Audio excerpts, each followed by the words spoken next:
shorthand and all that stuff. Oh, no, it's not going to be anything that complicated. It's going to be more like, excuse me, please. Miss, would you mind bringing you the telephone again? No, sure. Thank you. It'll be more like answering the telephone, doing errands, taking notes, and it's only going to be occasionally. Mostly, Karen, I just would like to have you at Lanfair. Oh, good. It sounds wonderful. Thank you again. I'm just going to call Felicia and alert her so that she'll prepare one of the guest rooms for you. Dorian, could I have a room that overlooks the garden? Of course, Karen. Anything you'd like.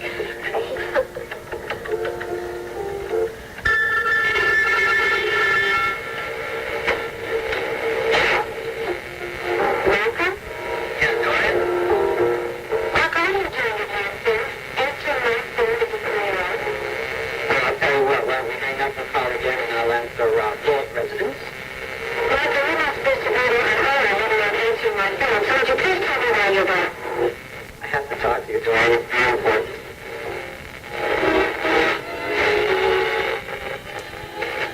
Well, there you got your bikini all packed and ready to go for tomorrow. Larry, I'm not the bikini type.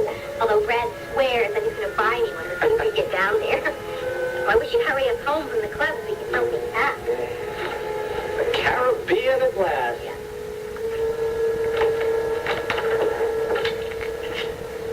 You know, there were times when I thought that we'd never get there as man and wife.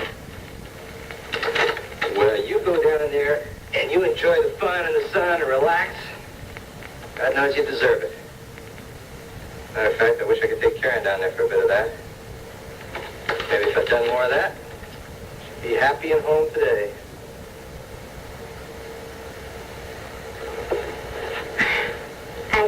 I called the motel tonight several times. She's not there. Not surprised. She found it impossible just to sit around our house alone, let alone a small motel room. I just don't want to leave without talking to her. I want to see if there's anything I can do to bring you two together again. Oh, thanks, Jen. Don't you worry about that. Seeing each other right now, we just end up in another fight. I don't know anyone who can do anything about that.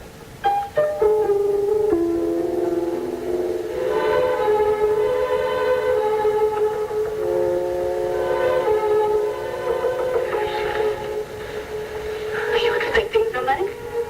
No, I can't imagine. Oh, good. Then let's just ignore it. Richard! It's me, Becky!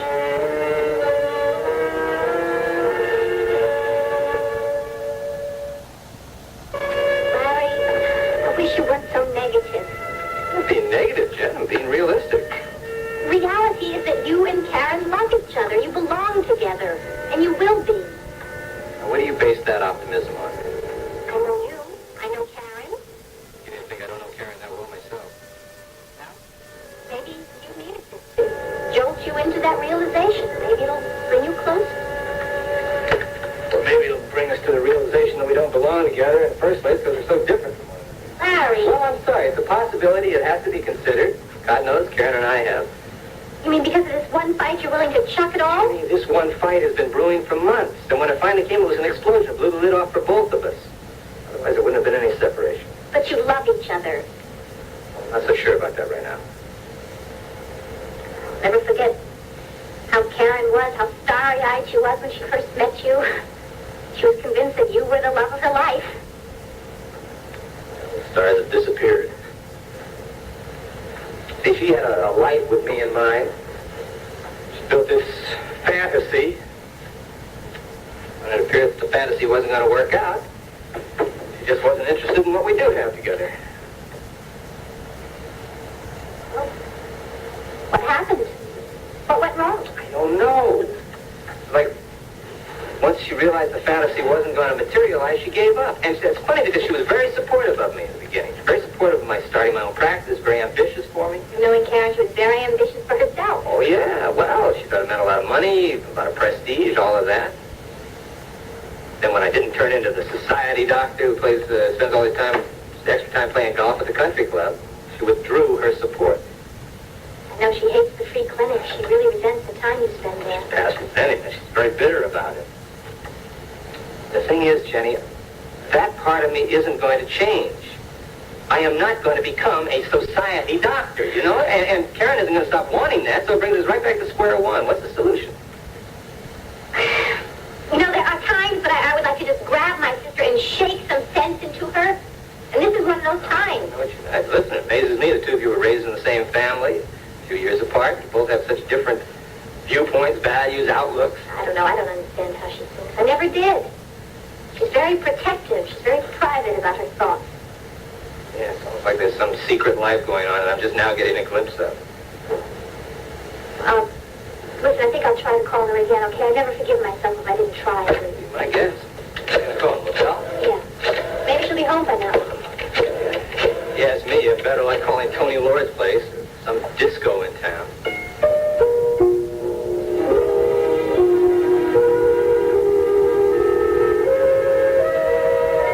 Becky? What you doing here this time of night? I'm sure I don't know. Hey! Richard, I thought you weren't going to open up. What are you doing here? Is anything wrong? Hey, nothing's wrong. As a matter of fact, everything's okay now. I've been crazy, but I ain't crazy no more. What are you talking about, Becky? I'm talking about us, the way I've been acting. I listened to your tape, because it made me laugh. And I wanted to cry because it made me laugh. I've been treating you so bad, being so cold and dumb, and I know you care about me. And I care about you, too. Hey, Becky. Oh, come on in. Oh, Edwina's there. Becky, how very nice to see you. Becky, come on, sit down. We were just talking, Edwina and I. You want something to drink? Huh? No, thanks. We were going to play some music, Becky. Do you like Mozart? Who's that? Oh, he's a classical composer. He wrote some of the world's finest music before he was 12. Oh, that's real great. Well, if you don't like that, we can put on something else. I don't know if Richard has any Dolly Parton, but I can look. No, that's all right. I gotta get home. I'm sorry I bothered you people. Becky, wait. Look, I have to take Edwina home. But then I'll call you, okay? And we'll talk. Sure. Something. Well, bye.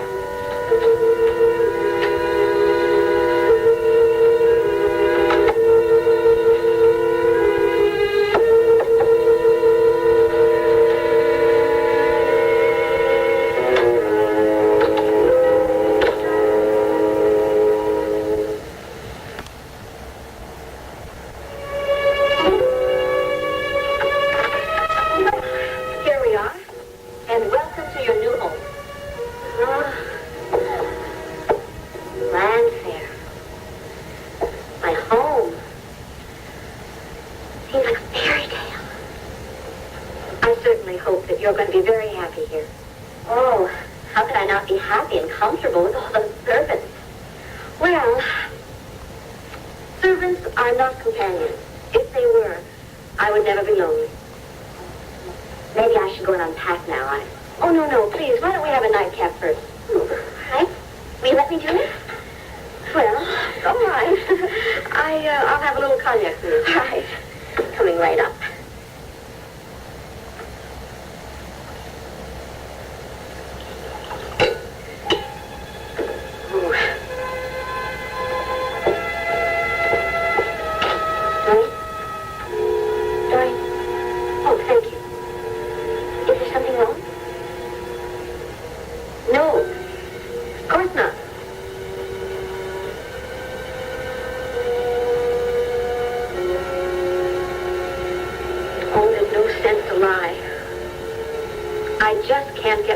Off my mind.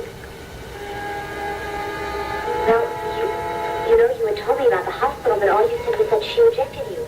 That's right. She did. Can you believe that?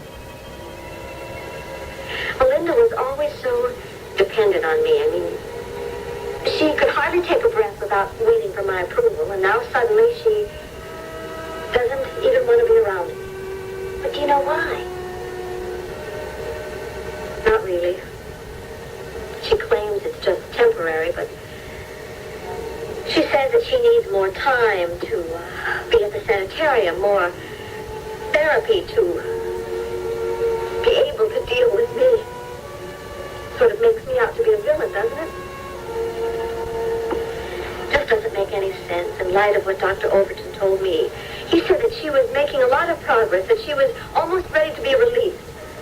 Well, obviously, that's not true. And she must need a lot more time there because if she thinks that I'm her enemy... Then maybe it's better that she didn't move in with you. I suppose so. Actually, I'm beginning to believe that maybe she is still ill. But for a while there, I was really beginning to feel that I had someone to live for again. And now somewhere along the way you realize that your wealth and your home mean absolutely nothing if you don't have someone around who loves you.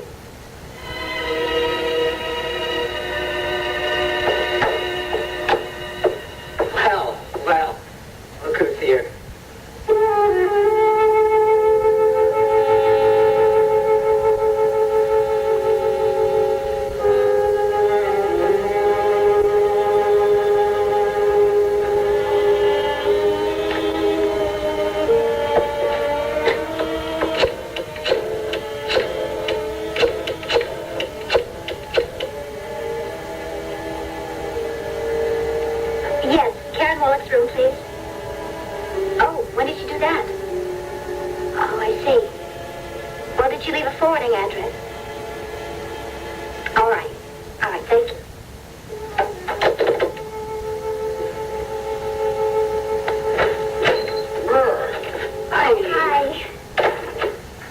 Hello, Mrs. Vernon. You know how many hours it has been since we kissed? Yeah. I know. What is this? Only married a few days and already you're bored with kissing me? No, it's not you, it's me. It's not me, it's Karen. Why'd you talk to her? No. I've been calling the motel all day. I just called now and they told me that she checked out and she didn't leave any forwarding address. No, so then what's the story about? I mean, she probably went back to Larry. If she did that, he would have called me. I wonder where she did go. Jenny, Karen is not your problem. Karen is my sister. Yes, I know, but it's her life, and it's up to her to work it out. Besides, I think Karen is too flighty to really settle down with somebody who's as serious about life as Larry is. Oh, terrific. First you tell me don't worry about it, and then you tell me that. Make me worry some more. Hey, look, may I point out to you that tomorrow we are supposed to be leaving on our honeymoon? I know. All right. Now, given everything that we've been through, don't you think we deserve a little break, a little time off from worrying? That is not going to help Karen's situation. Yeah, but Jenny, what are you going to do? I mean, you don't even know where she is tonight. Now, all I'm saying is that for tonight, and while we're away on our honeymoon, please stop worrying. Okay. All right. Now, can we start all over again? All right. Okay?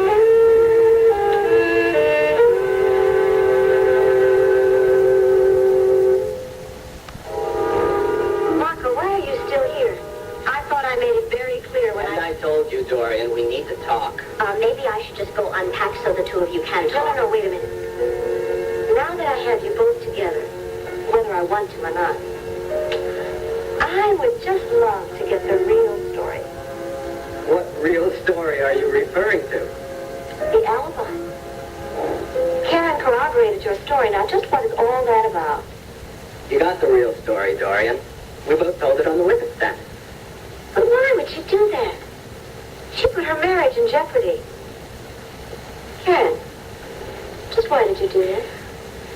Because it was true. I was talking to Marco that night, and I couldn't refuse to help him out. But you're so calm about all of it. I think there's a lot more to this relationship than meets the eye. No, there isn't. You see, Dorian, Marco and I have already had it out. Listen, the subject is really beginning to bore me. No, really, I would like... Excuse me, I think I better go unpack now. Excuse me.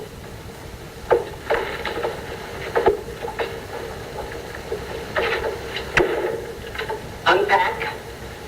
As in moving in? Yes, she's going to be my house guest. You're really desperate for company, aren't you? I like Karen. And she was in trouble. As a matter of fact, I saved her tonight from staring at her motel room wall. Oh, is that it, huh? You're just doing her a favor because you like her so much? That's right.